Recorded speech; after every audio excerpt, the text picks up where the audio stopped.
Good morning. Welcome to e-learning platform of Kadi Sarva Vishwavidyalaya. Me myself, Dr. Thakur Shweta Sadanand Singh from Srimati MP Patel Commerce College and Center for Professional Courses Kadi. Today, I am going to discuss about the third year Bcom semester 6 subject Indian Economy, the unit number 1, Basic Features and Problems of Indian Economy. The topic of today's is Nature and Demographic Features of the Indian Economy.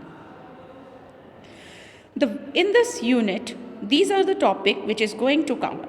And out of that, in this session, we are going to discuss about the nature of Indian economy and demographic features of Indian economy. Here, let us begin with the feature of underdeveloped economy. Generally, an economy is said to be underdeveloped if the following characteristics are there. Number 1, agriculture is the main occupation of the people. Nearly 60 to 80% of the population is engaged in agriculture and its related activities. Poverty is widespread. The ability to save people is very low. Due to the low rate of saving, the rate of capital formation and investment is also very low.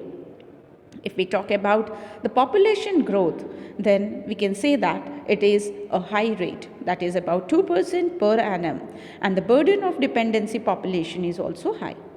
Standard of living of the people is generally low and productivity of labor is also considerably low. The production techniques are backward. The indices of unemployment and underemployment is quite high. The level of human well-being measured in terms of real income, health and education is generally low. Income inequalities are widespread.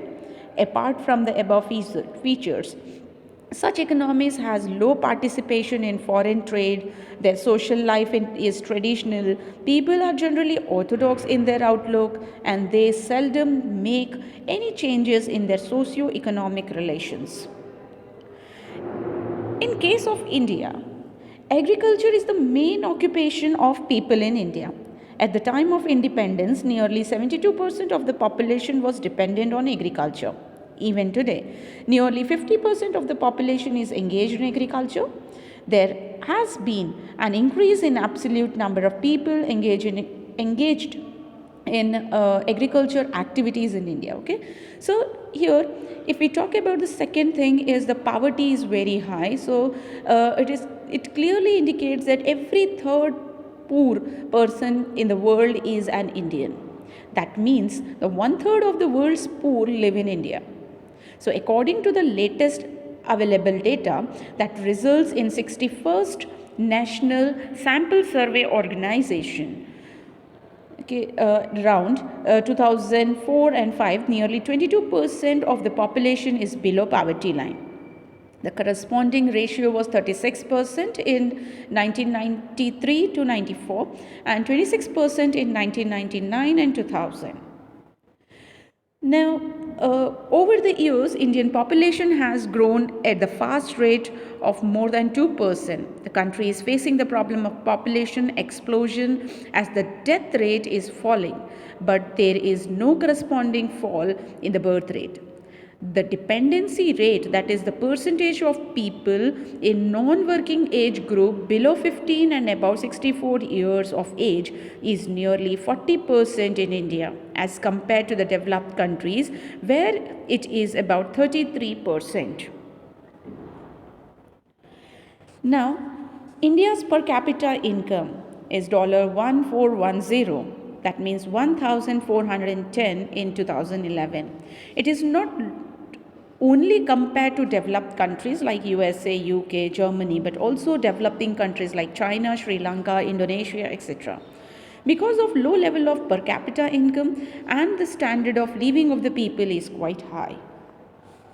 In India, because of the low per capita income and low saving rates, the gross capital formation rate has remained considerably low, which is generally below 2% of GDP at current prices between 1950 to 1990. As a result, gross domestic capital formation has also remained low, that is 20% during these years.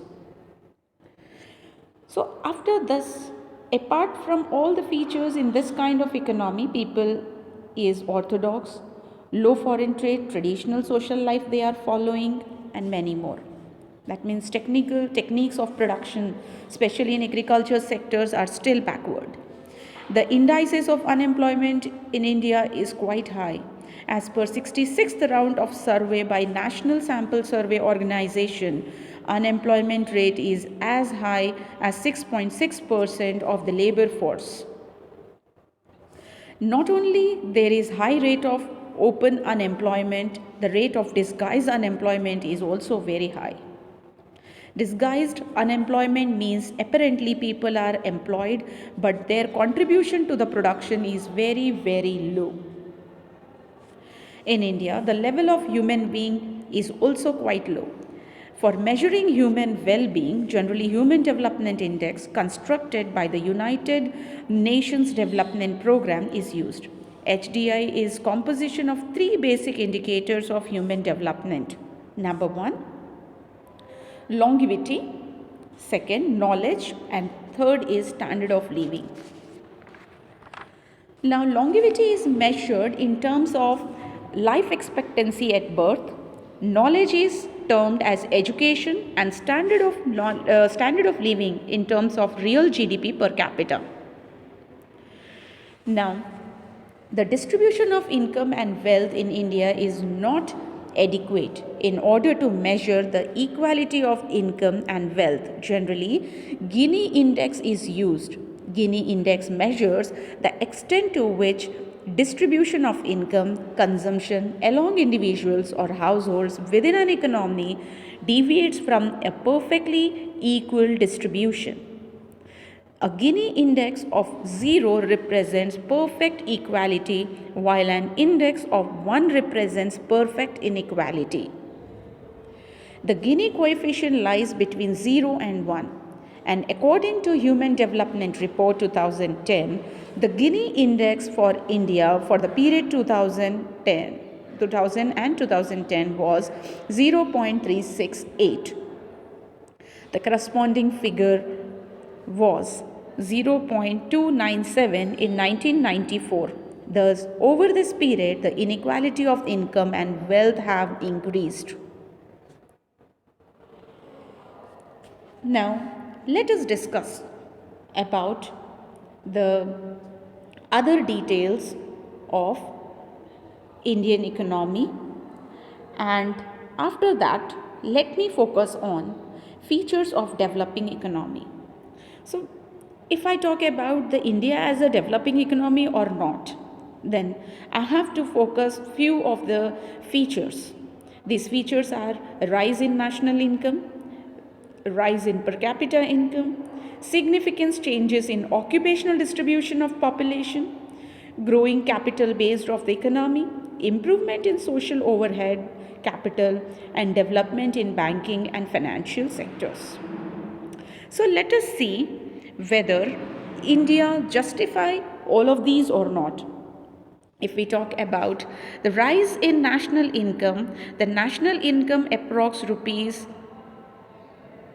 2,20,000 crore in 1950-51, and in 2010 and 11 it was 42,60,000 crore. At the constant price, 5% per annum was the increment. Now, rise in per capita income. Per capita income in India was rupees 6,122 in 1950-51 at constant prices, and it rose to rupees 35,917 in 2010 and 11. Thus, over a period of about 6 decades, the per capita income has increased by nearly 5 times. If we talk about the significant changes in occupational distribution of population, by occupational structure of country, we mean the distribution of workforce in different occupation of the country. All occupations are broadly divided into 3 groups. Number 1, primary sector, secondly, secondary sector, and thirdly, tertiary sector. Primary sector includes the agriculture and other activities related agriculture such as animal husbandry, forestry, pottery, farming, etc. Secondary sector, this includes all types of manufacturing activities including construction, etc. Tertiary sector, this sector includes trade, transport, communication, banking and other such activities and such services. So, if we talk about the occupational structure in India, primary sector, 2009 and 10, it was 49.3%. Secondary sector, that is 21.9%. Tertiary sector, that is 28.8%. And total near about, adding to all the three sectors, that is 100%. Now, let me focus on India as a mixed economy. So, private ownership of the means of production, important role of market mechanism, growth of monopoly houses, presence of large public sector along with the free enterprises, economic planning as a means of realizing overall national economic goals. So, all this comes under our Indian economy.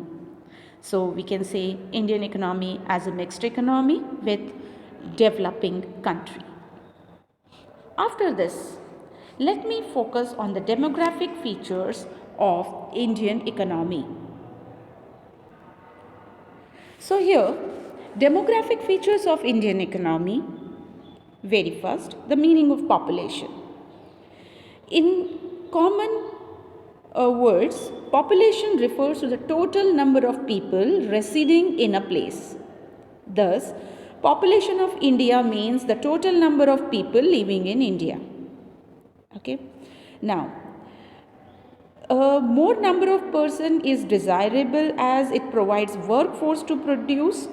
It provides market for the product produced. It may promote innovative ideas. It may promote division of labor and specialization. However, there are countries, example India, for whom more number of persons is not desirable as they are not be adequate jobs to absorb all additional people. They put pressure on means of subsistence.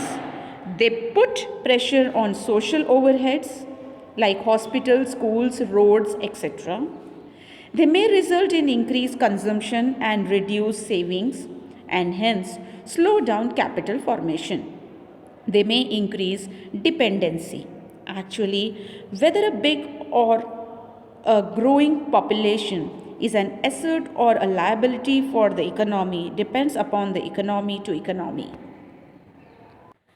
The above chart represents the demographic features of Indian economy.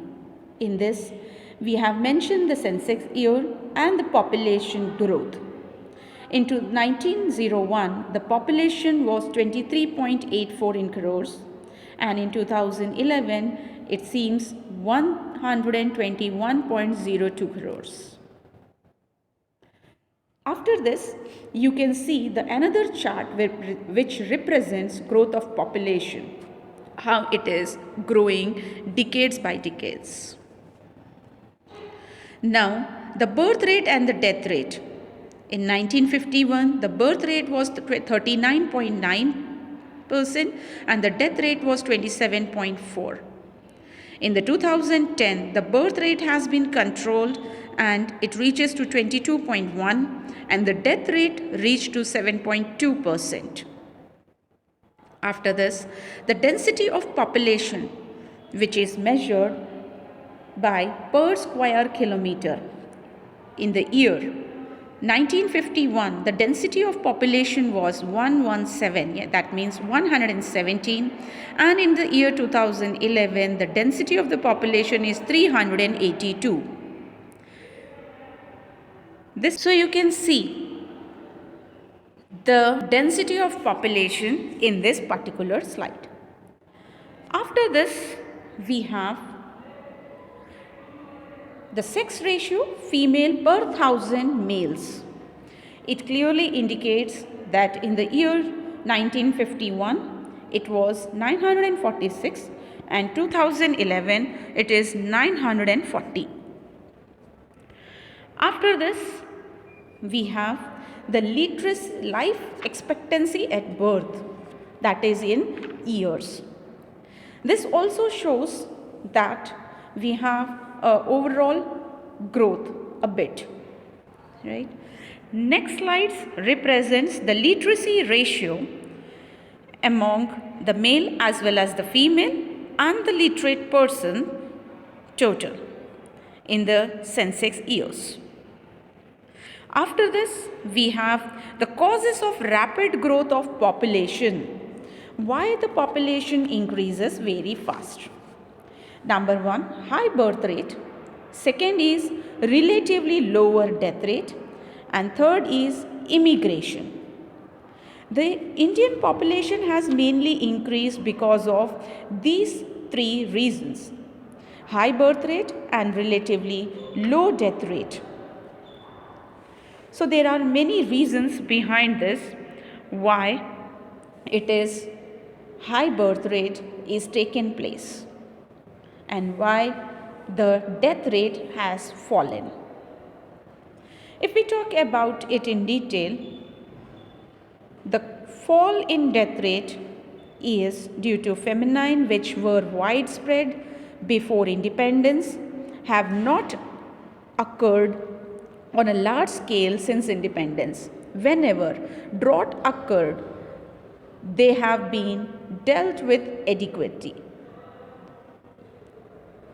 Other factors which have reduced the death rate are spread of education, expanded medical facilities, improved supply potable water, improvement in the nutritional level, and so on. So these are the reasons why the population has been controlled. Now, growth of population in India and effects on economic development. So, number one is the growth of national income. National income rose by more than 20 times during 1950-51 to 2010 and 11. But on account of increase in population by more than 2 times, the per capita income rose by 5 times only. The average annual growth during this period was about 4.9%, but could effect an increase of only 3% in per capita income. If we talk about the food supply, the total production of food grain increased from 51 million tons in 1951 to about 242 million tons in 2010 and 11. If we focus on unproductive consumers, with a rapid increase in population, the ratio of children and old person in total population has a tendency to increase, which leads to higher burden of unproductive consumers on the total population. In India, around 63% of the population is in the age group of 15 or 64. And 37% of the population is under 15 or above 64. An increase in the ratio of unproductive consumer places additional burden on the resources of the family as well as the public utility services like education, health, etc. So economists have calculated the burden of dependency in terms of food, education, and health. The problem of unemployment. With fast growing population, the labor force increases rapidly and there is pressure for creating jobs for the growing labor force. Now, capital formation, if we talk about, it is said that a part of capital formation investment normally goes in maintaining the existing standard of living for the additional population. If we talk about the ecological degradation, a rapid growth population in India as in the many other countries has somewhat upset the ecological balance. There is a gradual shrinkage of area covered by forest and also open land. So here are the two references from where I have gathered all the detailed information for this entire presentation. Even I would like to like to present, or I would like to say that you also refer these two books for your further knowledge. Thank you, and we will meet in the next lecture.